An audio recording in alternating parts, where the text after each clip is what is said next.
All right, so how does life survive in a world with water? This is because all cells are in a structure called the cell membrane. The cell membrane is a clear boundary that separates the cell from its internal and external environments. The cell membrane is semi-permeable, which means it allows some molecules to pass through while excluding others. This selectivity is vital for maintaining the cell's internal environments and regulating the flow of essential nutrients and waste products.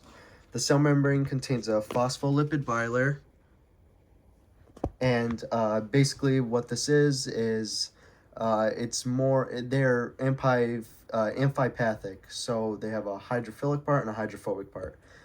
In phospholipids, they contain a nine-polar hydrophobic tail. This means it repels water, and it's going to go on the inside, kind of like away from where the water would be.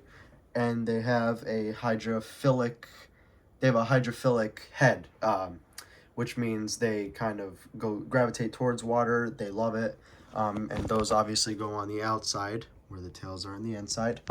Yeah, so the arrangement between these two form like a semi-permeable barrier, and between the cell's interior and exterior environment. All right, and then other parts, we have glycolipids and glycoproteins. These are sort of markers which are crucial for cell recognition and signaling. They sort of help the immune system distinguish between self and foreign cells, and they play a role in cell adhesion. So, next, what else? There's peripheral proteins, which would be this thing right there. These form temporary bonds with the cell membrane and allow the cell to communicate using networks of proteins and reactions.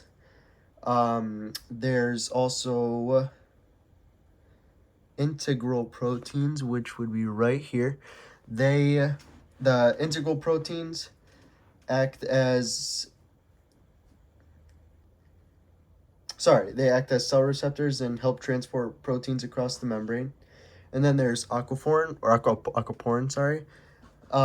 This basically takes water and what do they do? It's like an integral membrane. It facilitates the passage of water molecules across the cell membrane, and it basically just makes sure it stays properly hydrated. And then lastly, cholesterol, which we see are these little yellow things I drew right there. So cholesterol is interspersed within the lipid bilayer. It basically helps regulate membrane fluidity.